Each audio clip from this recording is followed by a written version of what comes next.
Terima kasih Tuhan. Mari semua jemaat Tuhan kita mau tepuk tangan, amin. Mohon maaf.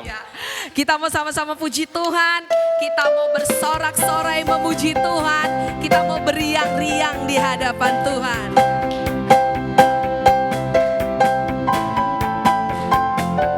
Terima kasih Tuhan. Mari semua jemaat Tuhan. Ku berbahagia, yakin teguh. Yesus abadi, kepunyaanku. Aku warisnya, kami ditebus ciptaan baru. Roh Kudus, aku bernyanyi, bahagia memuji Yesus. Selamanya aku bernyanyi, bahagia memuji Yesus. Selamanya. Sekali lagi kita katakan, ku berbahagia ya. Jemaat Tuhan, kalau bahagia mukanya sukacita, amin. Haleluya.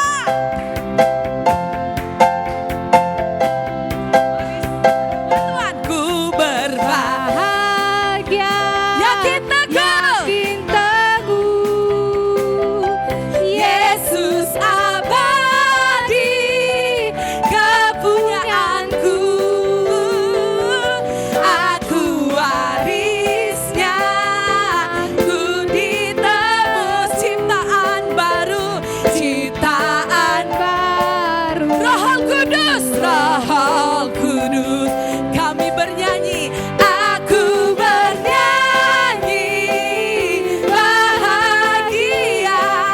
Terima kasih Tuhan. Memuji Yesus selamanya. Aku bernyanyi, bahagia memuji Yesus. Selamanya. Pasrah sempurna, hikmat penuh, suka sorgawi, melimpahiku. Lagu malaikat amat merdu, kasih dan rahmat besertaku. Aku bernyanyi, bahagia. Kami bahagia Tuhan, memuji Yesus selamanya. Aku bernyanyi, bahagia memuji Yesus, selamanya. Aku bernyanyi, bahagia memuji Yesus, selamanya. Aku bernyanyi, bahagia, amin, memuji Yesus selamanya. Memuji siapa? Memuji Yesus selamanya. Memuji Yesus selamanya. Beri sorak-sorai bagi Dia. Haleluya.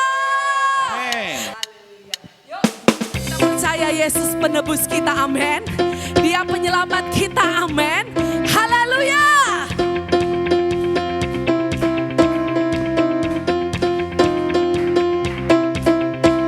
Mari semua jemaat Tuhan MDC. Ku tahu Dia penyelamatku, darahnya hapus dosaku. ku yakin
dosaku. Ku yakin, mari kita yakin, amin.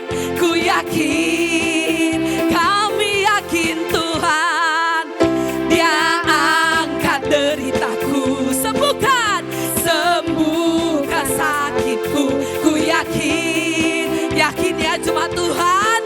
Ku yakin, mari semuanya kita katakan. Ku angkat banjir, oh oh oh, Dia telah menang atas maut, Dia penebusku. Yo, Dia hidup, Dia penebusku. Dia hiduplah, Dia hiduplah, Dia penebusku, Dia penebusku, Dia hiduplah, Dia hiduplah, Dia penebusku, Dia hiduplah, Dia bebaskanku.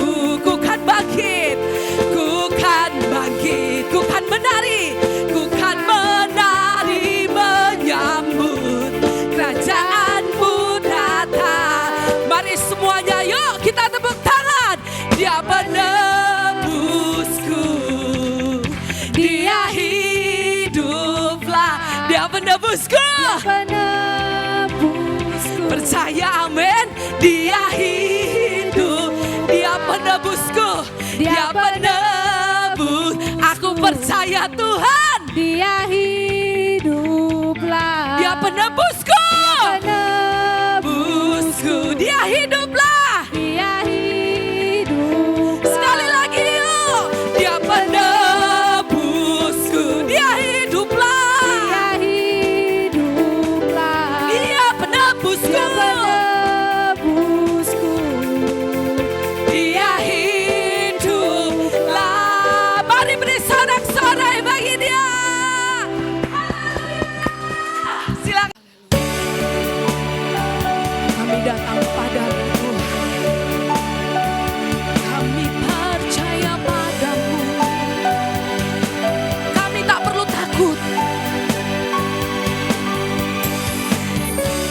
kami tak perlu bimbang Tuhan, kami tak perlu gentar, sebab Tuhan beserta kami.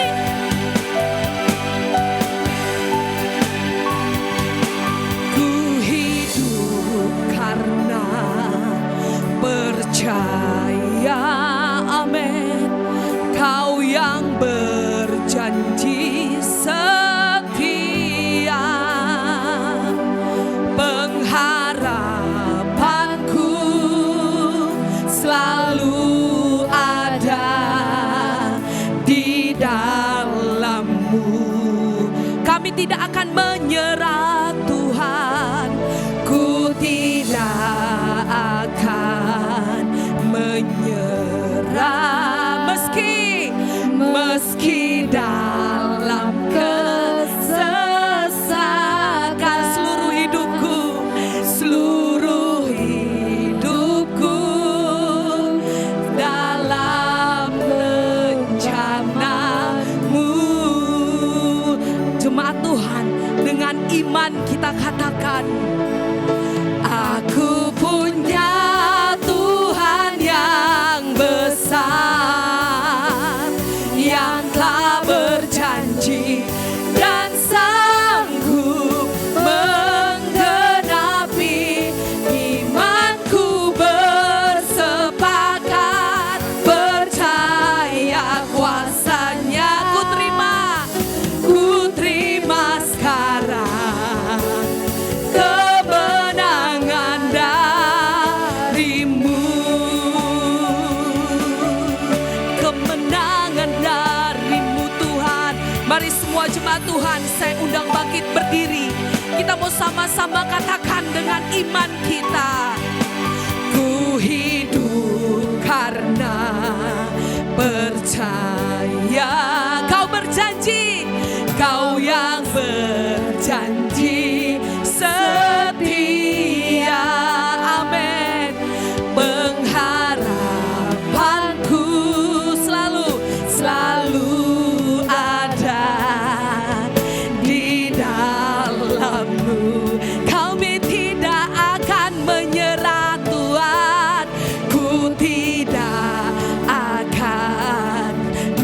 menyerah apapun itu di depan kami, meski dalam kesesakan seluruh hidupku, amin, dalam genggaman-Mu.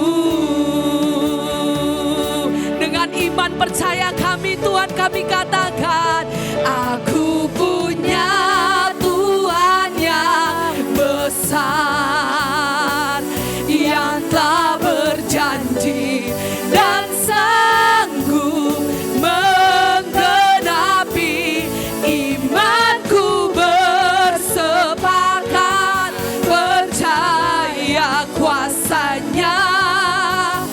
Ku terima sekarang kemenangan, aku punya Tuhan yang besar, yang telah berjanji, dan sanggup menggenapi. Imanku bersepakat, percaya kuasa-Nya. Ku terima sekarang kemenangan dari-Mu, kemenangan dari-Mu Tuhan. Haleluya. Kami tak perlu bimbang Tuhan, kami tak perlu takut, sebab Tuhan beserta kami. Tuhan yang mengambil kendali kami, Tuhan menggenggam hidup kami. Haleluya. Kami sembah Kau Tuhan, kami muliakan, kami agungkan. Kami aman di dalam-Mu Tuhan, kami aman di dalam-Mu Tuhan, kami aman di dalam-Mu Tuhan, sebab kami punya Tuhan Yesus, Tuhan yang ajaib, Tuhan yang mulia. Haleluya. Kau kota benteng kami Tuhan, Kau tempat pertahanan kami yang teguh, Kau batu karang kami ya Tuhan. Haleluya, haleluya, haleluya. Terima kasih Tuhan. Haleluya, haleluya, haleluya. Biar seluruh kami bersorak-sorai meninggikan nama-Mu Tuhan. Haleluya, haleluya. Terima kasih Tuhan Yesus, dimuliakan,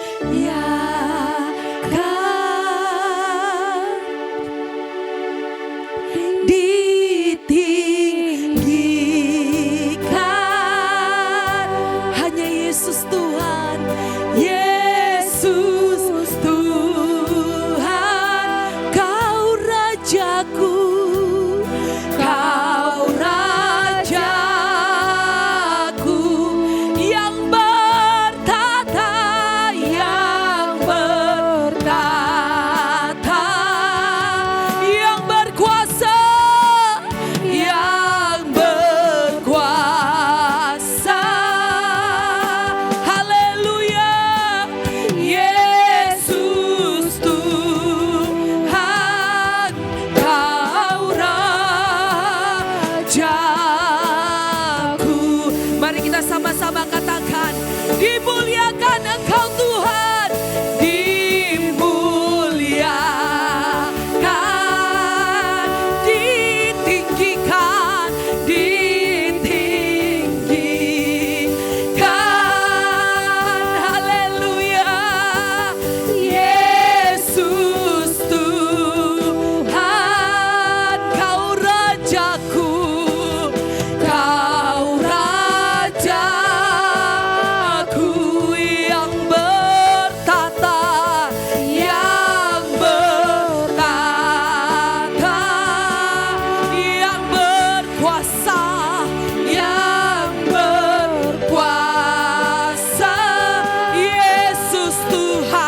Shalom bagi kita semua.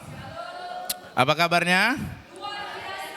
Puji nama Tuhan. Baik, sebelum kita mendengarkan sabda firman Tuhan, mari sejenak kita bersatu dalam doa. Terima kasih Tuhan. Kami bersyukur pagi hari ini ya Tuhan. Kalau Tuhan masih berikan kami kesehatan, kekuatan, nafas kehidupan, bahkan satu kesempatan untuk datang beribadah kepada Tuhan dan mendengarkan sabda firman-Mu. Firman Tuhan yang senantiasa kami rindukan, firman Tuhan yang senantiasa kami nanti-nantikan. Sebab firman-Mu itulah pelita dan terang dalam kehidupan kami ya Tuhan. Tanpa firman-Mu kami tersesat, kami kehilangan arah. Tanpa firman-Mu Tuhan, hidup kami menjadi kehidupan yang sia-sia dan tidak bermakna. Oleh karenanya Tuhan, berbicaralah bagi kami melalui firman-Mu. Firman yang akan menuntun kehidupan kami di sepanjang minggu yang akan kami lewati dan di kehidupan kami selanjutnya ya Bapa. Terima kasih Tuhan Yesus. Terpujilah nama-Mu, dalam nama Yesus kami berdoa. Amin. Shalom bagi kita semua. Firman Tuhan di minggu yang terakhir berkaitan dengan tema kita masih berjalan dalam kebijaksanaan atau walking in wisdom. Ya, kita belajar di minggu yang kelima, yakni mengejar hal-hal yang paling bermakna. Kalau menurut saudara, apa yang paling bermakna dalam hidup saudara? Atau apa yang paling berharga dalam hidup saudara? Orang seringkali yang paling berharga tentu logam mulia. Ada di sini yang nggak mau emas? Ada di sini yang nggak mau berlian? Nggak ada. Saya duga pasti kita semua mau emas, mau berlian. Kenapa?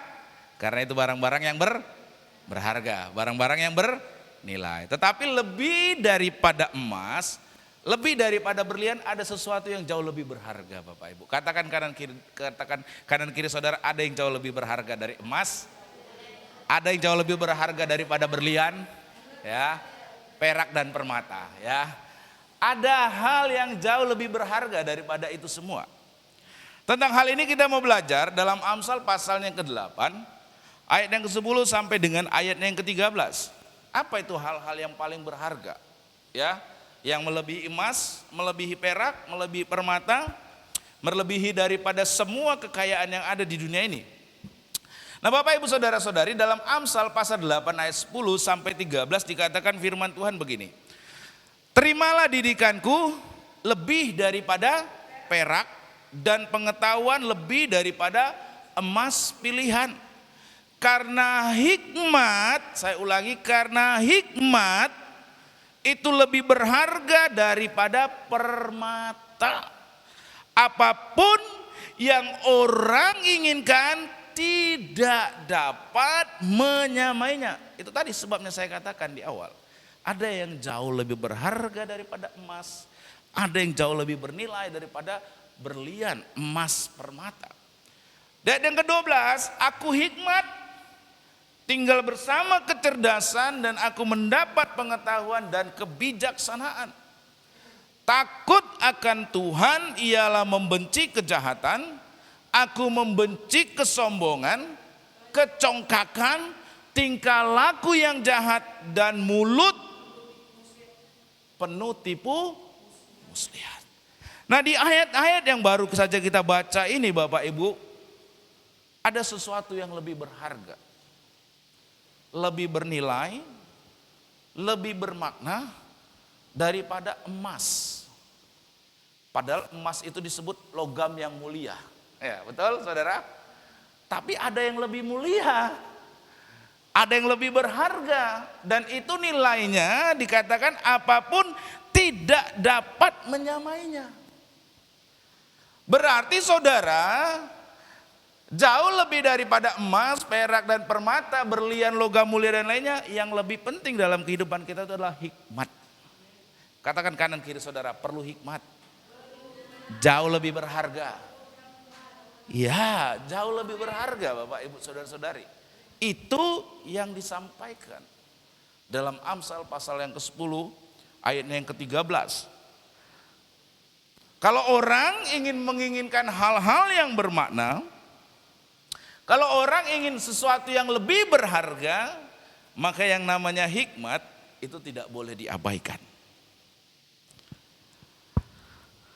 Bapak, Ibu, saudara-saudari, di ayat-ayat ini nanti kita baca juga di ayat-ayat selanjutnya dari 12 sampai 21, dijelaskan di sana mengapa hikmat itu sangat berharga, mengapa hikmat itu akan menjadikan orang yang memiliki hikmat itu hidupnya akan menjadi hidup yang bermakna. Mengapa demikian? Karena yang pertama, ya, hikmat itu menjadikan hidup kita ini bermakna, berharga, bernilai, karena hikmat itu sangat menentukan perilaku sehari-hari. Hikmat itu sangat menentukan perilaku sehari-hari. Karena kita belajar di minggu-minggu yang sebelumnya bahwa hikmat itu adalah bagaimana mengaplikasikan pengetahuan dan kebijaksanaan itu untuk mengambil satu keputusan-keputusan yang tepat. Amin. Keputusan-keputusan yang benar. Amin. Kenapa? Karena keputusan yang tepat mendatangkan kebahagiaan, keputusan yang keliru mendatangkan penyesalan. Oleh karena itu kita sangat perlu hikmat. Karena setiap hari kita akan mengambil yang namanya keputusan. Oleh sebab itu hikmat ini sangat penting. Kalau hidupmu mau bermakna, kalau mau hidupmu berharga, kalau hidupmu mau bernilai, kau sangat perlu hikmat. Karena hikmat ini sangat menentukan perilaku sehari-hari. Perilaku atau tindakan yang diambil oleh seseorang memang ditentukan oleh banyak faktor. Termasuk di dalamnya itu ada yang namanya hikmat. Nah, mengapa orang bersedia bekerja keras dari pagi-pagi buta sampai larut malam? Ya, ada orang yang melakukannya karena kebutuhan sandang dan pangan. Ya, jadi karena orang tersebut sangat membutuhkan, dia kerja keras dari pagi buta sampai dengan larut malam. Ada yang walaupun tidak perlu bekerja keras, tapi karena tidak ingin dianggap remeh orang lain, maka ia bekerja dengan jam kerja yang melampaui batas. Nah, ini biar enggak orang lain lihat aku ini pengangguran, ya kan? Dalam pemikirannya dia kerja lebih keras. Ya. Nah, ini yang terjadi dalam budaya Jepang yang disebut dengan karoshi. Ya, orang di Jepang sana sangat sekali suka bekerja secara berkelebihan. Akibatnya di sana seringkali terjadi yang namanya kematian mendadak akibat kerja berlebihan atau stres kerja kronis. Nah, mengapa? Karena budaya kerja di Jepang, yaitu orang pergi bekerja dengan meninggalkan rumah di pagi-pagi buta dan bekerja lembur sampai sudah larut malam.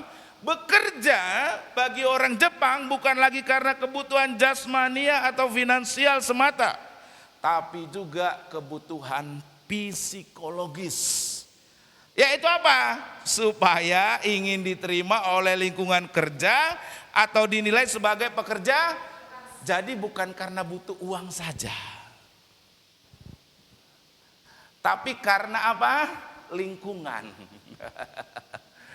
Kalau dia nggak bekerja keras, nanti dicap ini pemalas. Nanti tidak bisa diterima, dianggap ini orang pemalas. Nah, Bapak Ibu saudara-saudari, ada juga orang memang yang bekerja keras karena memang hal itu ciri khas karakter daripada dirinya. Ada yang walaupun tidak dilihat oleh orang lain dan mungkin tidak mendapatkan keuntungan secara finansial, gajinya nggak tambah, ya. Tapi dia tetap saat bekerja, dia bekerja dengan sangat keras dan penuh dengan tanggung jawab karena memang ini adalah karakternya. Ada yang tadi karena lingkungan, ada yang karena ingin dilihat oleh orang lain, tapi ada juga orang yang memang dari dalam dirinya. Karena itu karakternya, dia bekerja keras. Nah, sama pentingnya antara karakter dengan hikmat. Sebagaimana halnya dengan karakter, hikmat itu juga akan sangat mempengaruhi tindakan, dan perilaku seseorang. Saya ulangi, sama seperti karakter itu mempengaruhi perilaku seseorang, hikmat itu juga akan mempengaruhi tindakan dan perilaku seseorang. Karena sekali lagi hikmat itu adalah bagaimana mengaplikasikan pengetahuan, kebijaksanaan untuk mengambil setiap keputusan dengan tepat. Nah Bapak Ibu Saudara-saudari, dalam Amsal pasal yang ke-8 ayat 10 sampai 13 tadi dikatakan begini. Aku hikmat tinggal bersama apa? Kecerdasan. Dan aku hikmat itu mendapat pengetahuan dan kebijaksanaan. Takut akan Tuhan ialah membenci kejahatan, aku membenci kesombongan, kecongkakan, tingkah laku yang jahat, dan mulut penuh tipu muslihat. Jadi orang yang berhikmat berdasarkan ayat tadi, perilakunya itu adalah orang tersebut pasti memiliki pengetahuan. Amin. Memiliki pengetahuan dan kebijaksanaan sehingga mampu membuat pertimbangan yang luas. Perilaku seseorang, tindakan seseorang itu juga dipengaruhi oleh yang namanya pengetahuan, kebijaksanaan yang ada dalam diri orang tersebut. Orang yang berhikmat, orang tersebut pasti memiliki pengetahuan. Amin. Pasti dia memiliki kebijaksanaan. Kalau orang sudah memiliki pengetahuan, memiliki kebijaksanaan, pasti pertimbangannya adalah pertimbangan yang luas. Yang setuju katakan amin. Dan yang kemudian, orang yang berhikmat itu orang yang pasti membenci kejahatan. Mengapa? Karena sebagaimana yang sudah kita pelajari berulang-ulang dalam Amsal 2, Amsal 3, Amsal 9, Amsal 5 dikatakan bahwa takut akan Tuhan adalah permulaan hikmat. Amin. Orang yang berhikmat itu pasti orang yang takut akan Tuhan. Amin. Orang yang berhikmat pasti orang yang takut akan Tuhan. Karena takut akan Tuhan adalah permulaan hikmat. Sehingga orang yang berhikmat perilakunya pasti akan membenci kejahatan. Orang yang berhikmat, orang yang takut akan Tuhan pasti nggak sombong. Amin. Perilakunya tidak akan sombong. Orang yang berhikmat atau orang yang takut akan Tuhan itu pasti dia tidak akan congkak. Haleluya. Itu tadi saya bilang, itu sebabnya menentukan perilaku Anda. Perilaku Anda sehari-hari. Orang yang berhikmat tidak akan bertingkah laku yang jahat. Orang yang berhikmat, ini yang paling terakhir, ini yang hati-hati nih. Mulut penuh tipu Oh ini yang paling hati-hati nih saudara. Di depan manis, di belakang ceritain orang. Sebarkan kemana-mana lagi. Nah, ini hati-hati nih saudara. Ya, ini hati-hati. Mulut penuh tipu, di depan sok nampaknya berkawan sama saya. Tapi di belakang, ini hati-hati nih saudara. Ya. Pendeta aja diomongin apa yang lain ya kan saudara. Ya kan. Ya kan.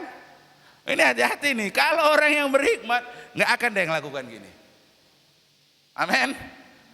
Amin saudara. Ya.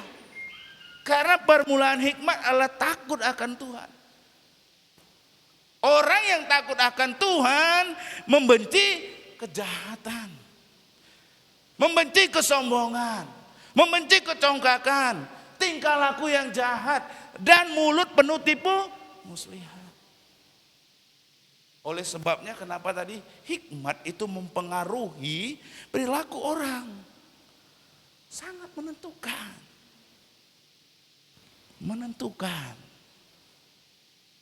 Itu sebabnya hikmat itu jauh lebih berharga. Amin. Yang kedua, kenapa hikmat itu perlu? Karena hidup hikmat itu menjadikan hidup bermakna. Sebab hikmat ini juga yang kedua menentukan kualitas kehidupan. Iya, yang kedua hikmat itu menentukan kualitas kehidupan. Kualitas kehidupan terlihat dari keputusan-keputusan yang benar. Apa ukuran daripada kualitas kehidupan seseorang? Keputusan yang dia hasilkan haruslah keputusan yang benar, tepat, bijaksana. Kehidupan kita di dunia ini sesungguhnya seperti yang saya bilang tadi, rangkaian dari sebuah keputusan-keputusan. Kalau hari ini saudara pakai baju apa, itu juga karena saudara memutuskan.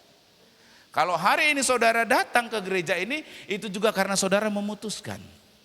Begitu juga nanti sepulang dari gereja ini, saudara mau makan apa, mau tidur di mana, mau minum apa, itu adalah suatu keputusan.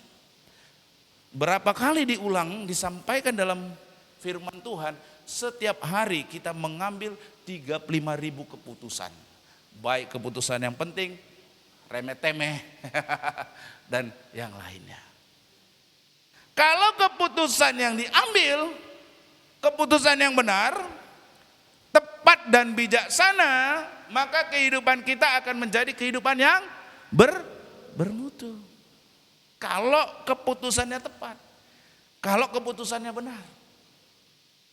Sebaliknya, nah ini, kalau keputusan yang dibuat adalah keputusan yang meleset, maka janganlah heran apabila kehidupan kita menjadi berantakan. Keputusan yang salah, hati-hati. Keputusan yang benar membuahkan kebahagiaan. Keputusan yang salah membuahkan penyesalan. Hati-hati nih. Seringkali orang suka memutuskan segala sesuatu tapi tidak suka akibat dari keputusan itu. Betul atau betul? Kalau orang dia memutuskan gini, aku mau makan apa aja bebas, jangan dilarang-larang. Tapi dia nggak mau terima akibat dari keputusan itu, badannya jadi gemuk, ya kan? Yang kemudian dia tubuhnya jadi sakit-sakitan, kemudian kena sakit jantung, kena kolesterol, dia nggak mau terima. Itu yang aneh, saudara. Betul tidak? Kalau engkau mengambil satu keputusan, engkau harus siap akibat dari keputusan itu. Seringkali orang tidak mau. Betul? Sebagai contoh, seorang suami, dia mau memutuskan, pokoknya saya tidak mau diganggu, pokoknya saya mau tenang saja, jangan dia. Tapi dia tidak siap akibat dari keputusannya itu. Rumah tangganya menjadi tidak harmonis. Jadi hati-hati dengan setiap keputusan. Karena seringkali kita memutuskan sesuatu tapi kita tidak siap akibat dari keputusan itu. Anda memang bebas memilih, tapi Anda tidak bebas memilih akibatnya.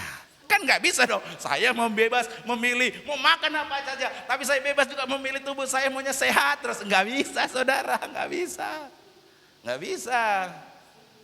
Ketika Anda memang bebas memilih, tapi Anda tidak bebas memilih akibat daripada keputusan itu. Itu sebabnya setiap keputusan itu harus dibuat dengan tepat dan bijaksana. Amin. Bapak Ibu saudara-saudari, dalam Amsal 8 ayat 14 sampai 17 dikatakan begini. Padaku ada nasihat dan pertimbangan, akulah pengertian, padakulah kekuatan.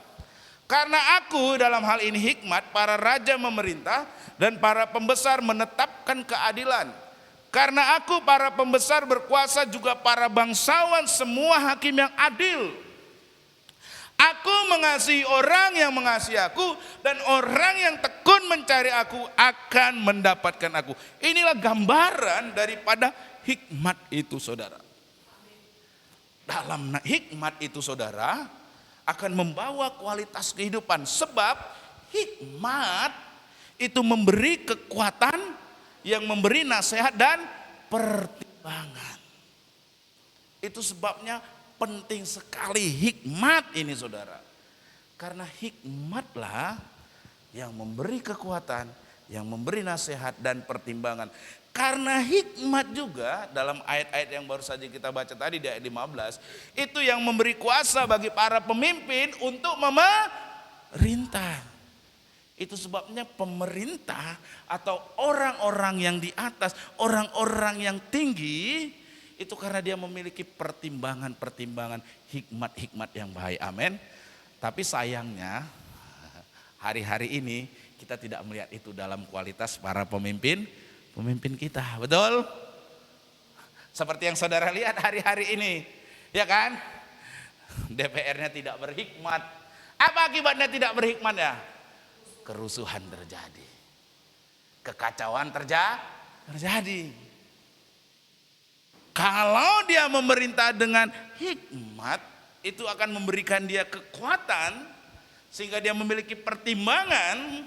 Itu juga akan memberikan dia kuasa dengan baik dan benar. Tapi kalau saja tidak berhikmat, itulah yang terjadi yang sekarang ini ramai. Ya kan saudara? Kenapa rakyat marah? Karena para pemimpinnya tidak berhikmat. Sudahlah dalam kesusahan ekonomi, joget-joget karena merayakan kenaikan gaji. Pajak rakyat dipajakin sangat tinggi gitu kan. Wakil DPR-nya nggak bayar pajak. Rumah masyarakat masih banyak ngontrak, DPR-nya ada tunjangan rumah. Gimana rakyatnya nggak marah? Karena apa? Pemerintah atau yang orang-orang yang tinggi, pejabat di atas tidak berhikmat. Padahal untuk membawa mereka ke atas sana, itu karena mereka memiliki pertimbangan hikmat sehingga mendudukkan mereka menjadi pejabat-pejabat pemerintah. Tapi kalau tidak bisa berhikmat, itulah yang terjadi sekarang. Mau diturunkan oleh rakyat, betul tidak? Ya kan? Mau dibubarkan oleh rakyat. Kenapa? Karena tidak berhikmat. Hikmat memberi keadilan bagi para pemimpin. Dalam hal ini kita bisa melihat bagaimana hikmat yang benar-benar ada dalam diri seseorang, yakni Daniel, itu menjadikan Daniel sekalipun orang dari luar, ya, pada waktu itu kan kerajaannya Babel, lalu berganti menjadi kerajaan Persia, tapi Daniel ini tetap duduk di pemerintahan, betul? Dari mulai kerajaan Babel, dia ada di pemerintahan, berganti menjadi kerajaan Persia yang di bawah pemerintahan Raja Darius, dia tetap menjadi orang yang duduk di pemerintahan. Apa yang membedakannya? Karena Daniel ini sekalipun keturunan bangsa Yehuda yang hidup dalam pembuangan di Babel dan hidup sebagai orang minoritas, namun dikenal sebagai pribadi yang penuh dengan hikmat yang luar biasa. Sebagai akibat, raja-raja Babel meminta nasihat kepada Daniel ketika menghadapi kesukaran. Anda masih ingat cerita Daniel kemudian mau diangkat menjadi orang nomor 2 di kerajaan Persia Darius, betul kan? Karena dia mau diangkat jadi orang nomor 2, orang-orang banyak cemburu, banyak iri, betul? Untuk Daniel sampai kepada posisi itu sebagai orang buangan, orang luar, tawanan, sampai kepada posisi itu karena Daniel hidupnya penuh dengan hikmat. Kalau tanpa hikmat itu, maka sukar bagi Daniel, akan sangat sukar bagi Daniel. Orang buangan, orang tawanan, dalam tanda kutip budak, mau diangkat menjadi orang nomor 2. Saudara, Anda melihat kualitas kehidupannya, amin? Amin? Saudara dapat melihat kualitas kehidupannya, amin? Ya. Itu menunjukkan bagaimana hikmat yang ada dalam diri Daniel membawa Daniel duduk di kursi pemerintahan. Betul? Duduk di tempat pemerintahan yang tinggi. Ini kalau mau diangkat jadi orang nomor 2 berarti udah Perdana Menteri. Betul gitu saudara. Ini bukan tingkat itu kecamatan, RT kata Bu Ane. Ya, ini pencapaian Daniel itu bukan tingkat RT, tingkat camat, tingkat lurah. No, no, no, no. Perdana Menteri dari suatu negara. Itu posisi yang sangat tinggi, yang sangat menentukan kebijakan. Betul? Yang mempengaruhi, betul? Wow.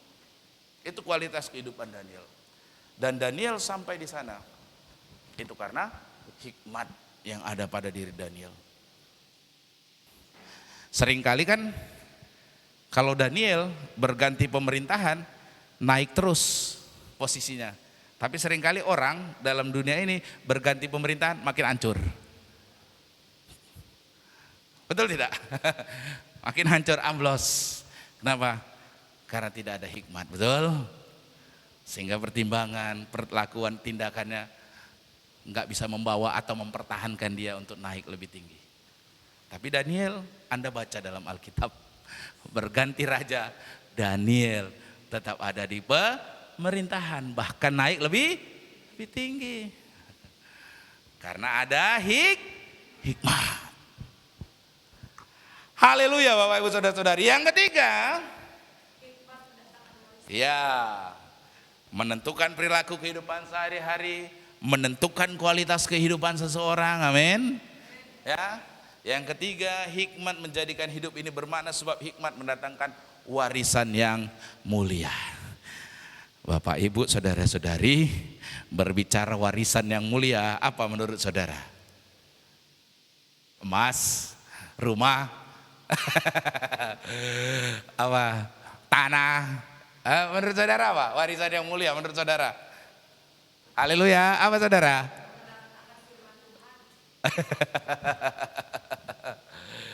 Kalau ada yang berpikir warisan yang mulia itu hanya uang atau harta atau permata, itu cara berpikir dunia. Jangan wariskan itu kepada anak Anda. Bukan gak boleh Anda kasih harta benda, boleh saja. Tapi jangan itu yang utama. Kenapa?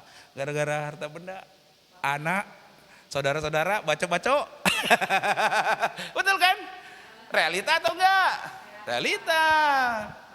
Sedikit harta bapaknya ribut, banyak apalagi kan gitu. Ya kan? Ada satu kisah di sana, di dekat rumah kami yang di sana, ya orang tuanya hanya meninggalkan rumah kecilnya, ya kan, kecil lah untuk ukuran segitu. Tapi anak-anaknya gontok-gontokan kan gitu. Ya kan? Hikmat itu mendatangkan warisan yang mulia. Warisan mulia itu berbicara harta yang tidak akan terkikis oleh zaman dan tidak akan menjadi merosot karena perubahan keadaan. Jadi dia bukan sesuatu yang akan mengalami devaluasi atau penurunan nilai. No, warisan yang mulia itu harta yang tidak akan terkikis, tidak akan menjadi merosot oleh karena perubahan keadaan. Apa itu harta yang paling mulia? Warisan yang paling mulia, yaitu apa? Kehormatan dan kebijaksanaan. Katakan kanan kiri saudara. Warisan yang paling mulia, kehormatan dan kebijaksanaan. Ya, jangan emas saudara. Amin. Jangan hanya sekedar perak dan permata saudara, tapi kehormatan dan kebijaksanaan. Kehormatan itu tidak akan mengalami devaluasi. Artinya tidak akan semakin kehilangan nilainya. Demikian pula dengan kebijaksanaan, di setiap saat dan dimanapun juga kedua-duanya tetap sangat diperlukan dan sangat berharga. Kalau orang hidupnya terhormat, akan dikenang orang senantiasa sebagai pribadi yang terhormat. Betul? Tapi kalau orang dalam hidupnya terkenal, ya yang negatif-negatif lah saudara ya, maka seterusnya juga akan dikenang dengan hal-hal yang negatif. Kan kadang-kadang kasihan gitu kan. orangnya udah meninggal gitu. Tapi bilang, oh itu waktu hidupnya itu gini. Ya kan? Oh ya waktu dulu hidupnya itu gini. Padahal orangnya udah meninggal, saudara. Tapi warisannya terus dikenang, warisan yang tidak baik. Bapak Ibu saudara-saudari, dalam Amsal 8 ayat 18 sampai 21 dikatakan begini. Kekayaan dan kehormatan ada padaku dalam hikmat itu. Juga harta yang tetap dan keadilan. Buahku lebih berharga daripada emas, bahkan daripada emas tua, hasilku lebih daripada perak pilihan. Aku berjalan di jalan kebenaran, di tengah-tengah jalan keadilan, supaya kuwariskan harta kepada yang mengasihi aku, dan kuisi penuh perbendarahan mereka. Bapak Ibu saudara-saudari, saudara sering ke kuburan? Atau paling tidak saudara kalau berkunjung ke tempat orang yang meninggal. Ya, sering ada kalau orang Kristen Batak, kayu ya kan, salib, betul? Apa tulisannya? Di Sondo Maradian, ya kan? Mulai dari apa? Tanggal lahir, betul? Ada garis penghubungnya kan? Baru tanggal kematian. Dan hidup kita Bapak Ibu yang segaris tadi itu. Kan betul kan? Pak Gris, misal nih saya nggak tahu pasti Pak Gris tanggal lahirnya. Contoh aja ya, 1989 garis 2079 misalnya. Ya kan? Misalnya saudara. Yang dilihat orang yang mana sepotong garisnya ini. Artinya apa? Life is just a dash. Kehidupan itu hanyalah sepotong garis. Nah, dalam yang garis dilihat orang itu, apa yang dilihat orang? Orang ini hidupnya terhormat dan bijaksana enggak? Yang segaris tadi. Haleluya. Kalau saudara misal, karena kan kita semua pasti matinya di tempat ini, betul? Ya kan? Enggak ada kita yang bertahan seterusnya sampai selamanya, betul? Kalau kita mati, apakah garis penghubungnya tadi, lahir, mati, garis penghubungnya tadi, apakah di garis penghubungnya tadi orang melihat kehidupan kita adalah kehidupan yang terhormat? Atau justru ketika kita meninggal, orang lain lihat yang garis penghubungnya tadi penuh dengan hal-hal yang negatif? Coba Anda merenung, refleksikan hidup Anda. Karena pasti Anda akan dinilai apa yang Anda wariskan. Betul? Garis penghubungnya tadi yang diwariskan, betul? Kalau hidupmu terhormat, hidupmu bijaksana, orang akan, wow, ini orang waktu semasa hidupnya, wow banget nih. Menginspirasi, mengedukasi, mendorong, menolong. Sehingga dipandang sebagai pribadi yang terhormat. Atau ini saudara, waduh ini waktu hidupnya ini gak kena terus ini. Aduh. Oh waktu hidupnya itu, wah inilah itulah segala, pokoknya gak bagus lah semua. Coba saudara merenung. Karena saudara pasti akan kembali, saudara pasti akan meninggal, saudara pasti akan mati. Hanya di garis penghubung itu antara Anda lahir sampai dengan Anda mati, bagaimana Anda melihat kehidupan Anda? Halo, halo, mau meninggalkan warisan yang terhormat? Amin. Atau saudara mau meninggalkan warisan yang dalam tanda kutip tidak baik? Kalau saya rindu garis penghubung saya adalah kehidupan yang terhormat.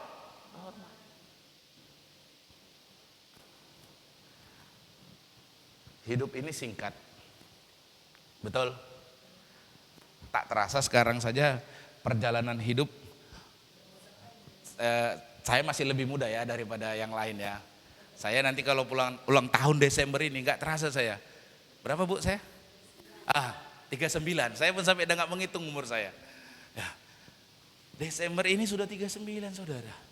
Kayaknya rasanya saya masih remaja anak SMA aja terus ya kan. Tapi ujung-ujungnya saya sudah 39. Kalau nanti 40, kalau Alkitab bilang tinggal 30 lagi lah umurmu. Kan gitu. Kalau Alkitab bilang 70 tahun, kan begitu. Lewat daripada itu bonus. Ini hidup saya udah separuh berjalan loh. Kan betul kan? Kalau 70 setengahnya 35, betul? Saya sudah melewati. Berarti waktu saya nggak banyak lagi, saudara. Betul kan? Nggak terasa kan? Waktu saya sudah nggak banyak nih. Bagaimana nanti saya? Karena seperti lagu Life is too short katanya. Dan hidup itu satu kali jalan, betul? One way ticket, ya kan? Masing-masing semua orang, Bu Sinop kasih tiket satu, Esther satu, Pak Anggiat satu, semua satu nih tiketnya. Sorry bos, kalau tiket itu udah dipergunakan, nggak bisa pengen nambah lagi, nggak bisa. Kalau tiket itu udah diberikan, sorry bos, nggak bisa ngulang lagi, nggak bisa. One way ticket. Saudara nonton bioskop, tiket nonton hari ini nggak bisa diulang lagi kan? Sekali untuk selamanya, betul? Itulah kehidupan kita. Dan itu singkat, saudara. Sangat-sangat singkat. Saya aja sekarang kayaknya merasa remaja saja naik SMA, tahu-tahu saya udah 39. Ya. Kalau saya panjang umur 70 tahun. Tapi kan kita gak ada jaminan, betul? Yang muda-muda banyak yang sudah dipanggil Tuhan.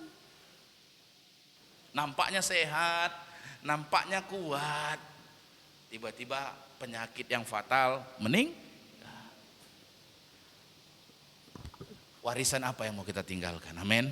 Kalau hidup kita berhikmat, pasti hidup kita terhormat. Amin. Kalau kita hidup berhikmat, pasti kita melakukan tindak-tindakan yang bijaksana. Amin. Sehingga garis penghubung tadi, kita meninggalkan warisan yang baik yang dilihat oleh banyak orang. Amin. Amin saudara, amin. Jangan sampai kita meninggalkan warisan yang dikenang buruk untuk selamanya. Amin saudara. Yang mau dikenang terhormat boleh lambaikan tangan, amin. Amin saudara ya. Isilah hidup saudara dengan hikmat yang daripada Tuhan, amin. Supaya hidup yang satu kali, yang singkat ini, yang sudah berjalan setengah jalan ini, khususnya yang berusia 30 tahun ke atas, yang sudah setengah jalan ini ya, gunakanlah hidupmu dengan berhikmat. Amin. Tuhan bukan saja mengajar tentang pentingnya hikmat, tapi Tuhan juga bersedia memberi hikmat yang ada pada dirinya. Sekali lagi, hikmat kita bukan hikmat yang dari dunia ini. Amin. Amin saudara. Hikmat kita adalah hikmat yang daripada Tuhan, sang sumber hikmat. Kemarin saya sudah sampaikan buku manualnya. Amin. Buku manualnya, manual booknya ada di mana? Alkitab. Mau tentang rumah tangga ada, mau tentang kesehatan ada, amin. Mau tentang keluarga ada. Bu Istinop langsung komentar, tentang suami juga ada, istri juga ada, saudara. Amin. Mau sukses juga ada, amin. Mengelola keuangan juga ada. Semuanya ada di sana. Itulah sumber hikmat kita. Amin. Bukan dengan pemikiran sendiri ya. Dan jangan bersandar kepada pengertianmu sendiri. Amin. Hikmat kita bukan karena diri kita sendiri. Amin. Tapi yang paling utama karena Tuhan. Haleluya. Mari kita tundukkan kepala. Kita bersatu dalam doa. Terima kasih Tuhan. Kami mau mengejar hal-hal yang berharga, hal-hal yang bermakna, yakni hikmat Tuhan. Karena itu jauh lebih berharga daripada emas, perak, dan permata. Karena hikmat itu yang akan menentukan perilaku kehidupan kami. Karena hikmat itu yang akan menentukan kualitas kehidupan kami. Karena hikmat itu juga yang akan menentukan warisan apa yang kelak kami akan tinggalkan. Kami mau Tuhan, hikmat Tuhan ada pada kami. Sehingga perilaku kehidupan kami sehari-hari adalah kehidupan yang baik, yang takut akan Tuhan. Sehingga membenci hal-hal yang lain yang bukan berasal daripada Tuhan. Kami mau juga Tuhan, hikmat Tuhan ada dalam hidup kami. Sehingga mutu kualitas kehidupan kami dari hari ke hari boleh semakin meningkat. Sebab kami boleh mengambil setiap keputusan-keputusan yang didasarkan oleh kebenaran firman-Mu, oleh hikmat-Mu Tuhan. Kami tidak berjalan bersandar pada pengertian kami sendiri, cara berpikir kami sendiri yang seringkali salah, yang seringkali keliru. Dan Tuhan, terima kasih. Biarlah hikmat yang daripada ada pada Tuhan itu yang membuat kehidupan kami menjadi kehidupan yang terhormat ya Tuhan. Ketika kami melangkah, kami keluar, kami pergi, kami bekerja dimanapun kami Tuhan. Kami boleh meninggalkan warisan-warisan yang baik ya Tuhan. Warisan yang positif, kehormatan dan kebijaksanaan yang jauh lebih berharga daripada emas, perak dan permata. Biarlah kehidupan kami akan menjadi kehidupan yang dikenang oleh banyak orang nantinya sebagai orang-orang pribadi yang terhormat ya Tuhan. Itu janji firman-Mu Tuhan bagi setiap kami yang hidup, yang berdiam, yang tinggal di dalam hikmat-Mu Tuhan. Terima kasih buat kebenaran firman yang sudah kami boleh dengar di sepanjang bulan ini, yakni berjalan di dalam hikmat Tuhan. Tolong kami Tuhan untuk boleh terus belajar. Terlebih apa yang Tuhan kehendaki, apa yang Tuhan rancangkan, apa yang Tuhan pikirkan. Tuhan sudah berikan, sampaikan melalui firman-Mu, sabda-Mu ya Tuhan. Biar itu boleh menjadi buku pegangan kami, manual book kami, untuk kami melangkah dalam kehidupan ini. Supaya setiap keputusan, setiap tindakan tidak menjadi keputusan tindakan yang keliru Tuhan. Tapi setiap keputusan tindakan yang kami ambil berdasarkan firman-Mu membuahkan kebahagiaan, membuahkan kehidupan yang bermakna ya Tuhan. Terima kasih Tuhan, terima kasih. Tolong kami untuk menundukkan diri kami senantiasa di bawah firman-Mu Tuhan. Sebab kami menyadari kami adalah manusia yang lemah, manusia yang terbatas, manusia yang sering kali salah dan keliru. Itu sebabnya kami perlu tuntunan Tuhan, perlu bimbingan Tuhan. Tuntunan Tuhan yang tidak akan pernah menyesatkan. Tuntunan Tuhan yang tidak akan pernah keliru. Tuntunan Tuhan yang tidak akan pernah salah. Biarlah itu yang menjadi pegangan kami, otoritas tertinggi dalam hidup kami, dalam melangkah di dalam hidup ini. Terima kasih Tuhan, terima kasih untuk pelajaran hikmat yang boleh kami dengar di sepanjang bulan ini. Biar hidup kami boleh terus semakin bertambah-tambah hikmat Tuhan dalam hidup kami. Sehingga kualitas kehidupan kami juga boleh terus semakin bertambah-tambah. Terima kasih Tuhan Yesus, terpujilah nama-Mu. Dalam nama Yesus kami berdoa. Amin.